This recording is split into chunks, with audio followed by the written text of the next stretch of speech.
देखिए ये video class 11th chapter the living world का सेकंड पार्ट है। इसके पहले पार्ट में हमने ये सीखा था कि लिविंग थिंग्स क्या होते हैं और वो कौन सी चीज़ें होती हैं जो किसी चीज़ को लिविंग बनाती हैं, जिसके जवाब में हमने 5 फीचर्स देखे थे और एनसीईआरटी के पॉइंट्स को कवर किया था। अब इससे आगे पढ़ते हैं।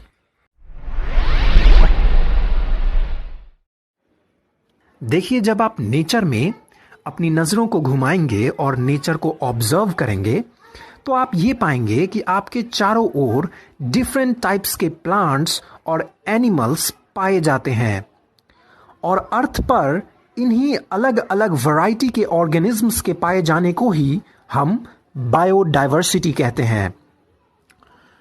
बायोडाइवर्सिटी नाम से ही क्लियर है कि बायोडाइवर्सिटी क्या है। बायो मीन्स लाइफ या लिविंग थिंग्स और diversity means variety. Next point कि biodiversity refers to the number and the types of organisms present on earth. यानी बायोडाइवर्सिटी में हम टाइप्स के साथ साथ नंबर को भी कंसीडर करते हैं। यहां पर एग्जामिनर आपको स्टेटमेंट्स वाले क्वेश्चन पूछ सकता है, जैसे वो ये स्टेटमेंट देगा और पूछेगा कि ये सही है या गलत है। एग्जाम्पल कि biodiversity only refers to the type of organism present on earth. तो आप जवाब देंगे कि ये गलत स्टेटमेंट है क्योंकि इसने सिर्फ टाइप्स को ही इंक्लूड किया है, जबकि हमें पता है कि बायोडाइवर्सिटी में टाइप्स के साथ साथ नंबर भी इंक्लूडेड होता है। अब यहां सवाल उठता है कि बायोडाइवर्सिटी कितनी है।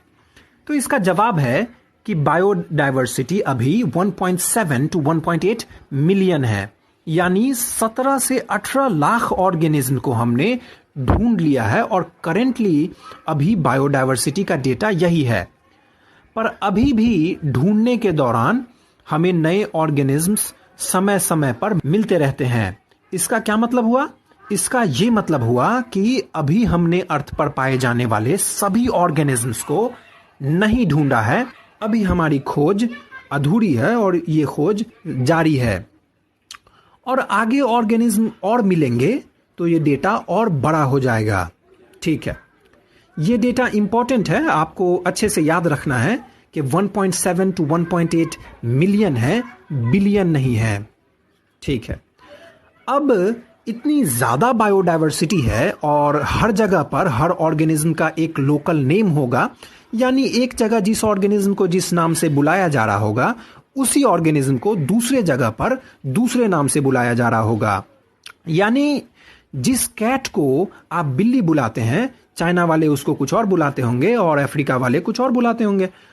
और अगर इन अलग अलग कंट्रीज से साइंटिस्ट का मीटिंग होगा और यहाँ के साइंटिस्ट को वहाँ के साइंटिस्ट से बात करनी होगी, तो उन्हें ये याद रखना होगा कि उनके लैंग्वेज में उस ऑर्गेनिज्म को क्या कहा जाता है। और ऐसे आप कितने ऑर्गेनिजम्स के नाम को अलग अलग लैंग्वेजेस में याद कर पाओगे? आपके पास करोड़ों नाम होंगे याद करने के लिए सब्जेक्ट मैटर के अलावा, और ये याद रखना काफ़ी मुश्किल होगा, जिसके वजह से कम्युनिकेशन में दिक्कत होगी और कई बार कंफ्यूजन भी हो सकता है।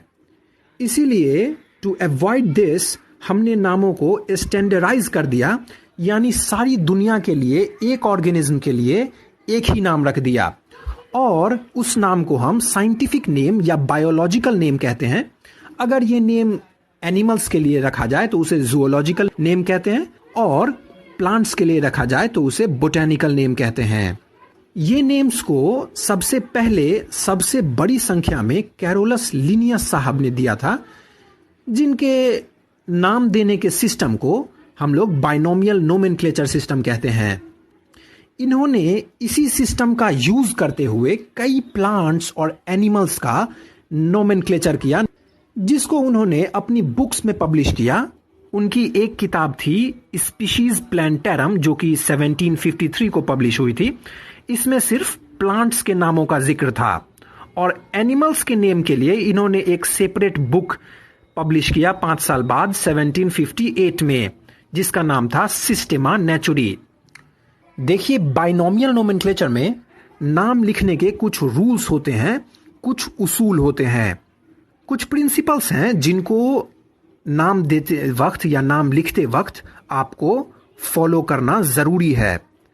प्लांट्स के लिए जो रूल्स, जो प्रिंसिपल्स हैं, उन्हें हम ICBN कहते हैं, और एनिमल्स के लिए जो रूल्स, जो प्रिंसिपल्स हैं, उनको हम ICZN कहते हैं। यहां पर ICBN stands for international code of botanical nomenclature और ICZN stands for international code of zoological nomenclature. ये दोनों का फुल फॉर्म आपको अच्छे से याद रखना है। यहां पर एक ये क्वेश्चन पूछा जाता है कि ICBN और ICZN क्या है? क्या ये कोई इंस्टीट्यूट है? क्या ये साइंटिस्ट्स का ऑर्गेनाइजेशन है, कोई संगठन है, या क्या ये लॉज या रूल्स है? क्या है ये? तो इसका जवाब है कि it is set of rules. ठीक है, चलिए अब साइंटिफिक नेम्स देने का तरीका देखते हैं, जो कि हमें बाइनोमियल नोमेनक्लेचर सिस्टम बताता है। बाइनोमियल नोमेनक्लेचर सिस्टम में बाय का मतलब होता है दो, नोमियल मतलब नेम्स, नोमेनक्लेचर मतलब नामकरण, और सिस्टम मतलब तरीका। अब साइंटिफिक नेम्स देने के रूल्स को हम मैंगो के एग्जाम्पल से समझेंगे, जो NCERT ने दिया है। आप जो भी रूल्स सुनते जाएंगे उनको आपको मैंगो के साइंटिफिक नेम में चेक करते जाना है। ये रहा मैंगो का साइंटिफिक नेम। चलिए अब रूल्स देखते हैं। इसमें पहला रूल कहता है कि जो साइंटिफिक नेम आप ऑर्गेनिज्म को देंगे वो 2 वर्ड्स का होना चाहिए। It should have 2 components. इसमें पहला नाम जीनस का नाम होता है, जिसे हम जेनरिक नेम कहते हैं, और दूसरा नाम स्पीशीज का नाम होता है, जिसे हम स्पेसिफिक एपिथेट कहते हैं। दूसरी चीज कि name should be derived from Latin language, यानी जो साइंटिफिक नाम आप देंगे वो लैटिन लैंग्वेज से डिराइव्ड होना चाहिए, लैटिन लैंग्वेज से उठाया गया होना चाहिए। लीनियस साहब ने लैटिन लैंग्वेज इसीलिए चुना क्योंकि ये डेड लैंग्वेज था, और अभी भी ये डेड लैंग्वेज ही है। ऐसा करके इन्होंने सभी कंट्रीज के लैंग्वेज का रिस्पेक्ट किया। तीसरी चीज कि साइंटिफिक नेम को लिखते वक्त आप फर्स्ट नेम के बस फर्स्ट लेटर को ही कैपिटल लिखेंगे, लेकिन सेकंड नेम के सभी लेटर्स को स्मॉल में लिखेंगे, उसका पहला लेटर कैपिटल नहीं होगा। आसान शब्दों में साइंटिफिक नेम का बस पहला लेटर कैपिटल होगा, बाकी सारे लेटर्स स्मॉल होंगे। चौथी चीज कि जब आप साइंटिफिक नेम को हाथ से लिखेंगे या टाइपराइटर से टाइप करेंगे तो आप साइंटिफिक नेम्स को सेपरेटली अंडरलाइन करेंगे, और जब प्रिंटर से प्रिंट करेंगे तो इटैलिक्स में प्रिंट करेंगे। ऐसा हम लोग इसलिए करते हैं ताकि साइंटिफिक नेम के लैटिन ओरिजिन को बता सकें। पांचवी चीज कि अगर आप ऑथर नेम लिखते हैं तो वो साइंटिफिक नेम के अंत में लिखा जाएगा, और वो भी एब्रीविएटेड फॉर्म में, शॉर्ट फॉर्म में लिखा जाएगा। और ऑथर के नाम में ऊपर के कोई भी रूल्स फॉलो नहीं होंगे, क्योंकि वो सारे रूल्स ऑर्गेनिज्म के नाम के लिए है, ऑथर के नाम के लिए नहीं है। ठीक है, आप देखिए कि मैंगो का नाम देने वाले ऑथर हैं लीनियस साहब, जिनके नाम को हमने साइंटिफिक नेम के लास्ट में लिखा है और एब्रीविएटेड फॉर्म में लिखा है। अब इतनी ज़्यादा बायोडायवर्सिटी है और सभी ऑर्गेनिजम्स को पढ़ने में मुश्किल होगी और काफ़ी वक्त लगेगा। तो हम अपने स्टडीज़ को आसान बनाने के लिए और अपने कीमती वक्त को बचाने के लिए हम क्लासिफिकेशन करते हैं। इसमें हम ऐसे ऑर्गेनिजम्स जो सिमिलर कैरेक्टर्स रखते हैं और आपस में क्लोजली रिलेटेड होते हैं, उनको हम एक ग्रुप में रखते हैं, और इसी प्रोसेस को हम क्लासिफिकेशन कहते हैं। इन ग्रुप्स को हम कैटेगरी या टैक्सॉन भी कहते हैं, जिनका प्लूरल होगा कैटेगरीज या टैक्सा। अब आप सोच रहे होंगे कि ग्रुप बनाने से क्या हो जाएगा, इससे टाइम कैसे सेव होगा। तो आप ये बताइए कि क्लासिफिकेशन में हमने क्या किया, ग्रुप्स बनाया, और ग्रुप्स को किस बेसिस पर बनाया, कुछ कॉमन कैरेक्टरिस्टिक्स के बेसिस पर बनाया। जो कॉमन कैरेक्टरिस्टिक्स उस ग्रुप में मौजूद सभी ऑर्गेनिज्म में प्रेजेंट होंगे। तो अब आपको हर एक ऑर्गेनिज्म के बारे में बार बार नहीं पढ़ना पड़ेगा, आपने एक बार कॉमन कैरेक्टरिस्टिक्स पढ़ लिया तो आपने उस ग्रुप में मौजूद सभी ऑर्गेनिज्म का फीचर पढ़ लिया। देखिए, एल्गी से लेकर एंजियोस्पर्म डिवीजन तक और पॉरीफेरा फाइलम से लेकर कॉर्डेटा फाइलम तक और मैमेलिया क्लास तक हम डाइवर्सिटी ऐसे ही ग्रुप वाइज पढ़ते हैं। पहले कॉमन कैरेक्टरिस्टिक पढ़ लेते हैं, फिर उसके एग्जाम्पल्स पढ़ लेते हैं, और फिर कुछ अगर स्पेशल फीचर या एक्सेप्शनल फीचर होता है तो उनके बारे में पढ़ लेते हैं, और चैप्टर जल्दी ख़त्म हो जाता है। और ऐसे करके हम अपना समय बचाते हैं। ठीक है, अब देखिए, हमने जो ग्रुप बनाया है वो मॉर्फोलॉजिकल कैरेक्टर्स को कंसीडर करते हुए बनाया है। तो लोगों को ऐसा लग सकता है कि ये ग्रुप बस मॉर्फोलॉजिकल कैरेक्टर्स का ग्रुप है, जबकि ऐसा नहीं है। ये ग्रुप वैसे कैरेक्टर्स रखने वाले ऑर्गेनिजम्स का ग्रुप है।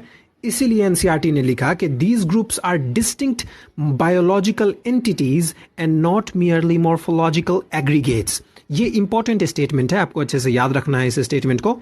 एग्जामिनर इसको उल्टा करके पूछ सकता है, वो लिख सकता है कि these groups are distinct morphological aggregates and not merely biological entities. तो वहां आपको पहचानने आना चाहिए कि सही स्टेटमेंट क्या है। ठीक है, चलिए अब ये जानते हैं कि टैक्सोनॉमी क्या होता है। Taxonomy includes characterisation, identification, classification and nomenclature. यानी टैक्सोनॉमी में हम ऑर्गेनिज्म के मॉर्फोलॉजिकल कैरेक्टर्स को पहले जज करते हैं, इसी को कैरेक्टराइजेशन कहते हैं, और उन कैरेक्टर्स से हम ऑर्गेनिज्म को पहचानते हैं, आइडेंटिफाई करते हैं, और उन्हीं कैरेक्टर्स के बेसिस पर हम उस ऑर्गेनिज्म को उससे रिलेटेड ऑर्गेनिज्म के साथ ग्रुप में डाल देते हैं, जिसे क्लासिफिकेशन कहते हैं, और फाइनली एक यूनिक साइंटिफिक नेम देते हैं जो अभी तक किसी ऑर्गेनिज्म को नहीं दिया गया हो। इस पूरे प्रोसेस को हम टैक्सोनॉमी कहते हैं। अब इसी में अगर आप एवोल्यूशनरी रिलेशनशिप बिटवीन ऑर्गेनिजम्स भी कंसीडर करने लगे तो वो सिस्टमैटिक्स है।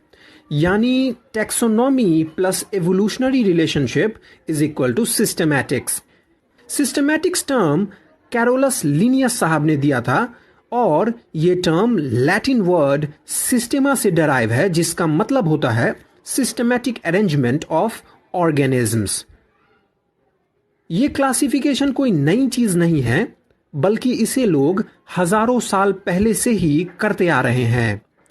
बस टाइम के साथ क्लासिफिकेशन का बेसिस बदलता रहा। टाइम के साथ क्लासिफिकेशन का बेसिस और ज्यादा साइंटिफिक होता गया। Earliest classification done by humans were done on the basis of practical uses of the organism.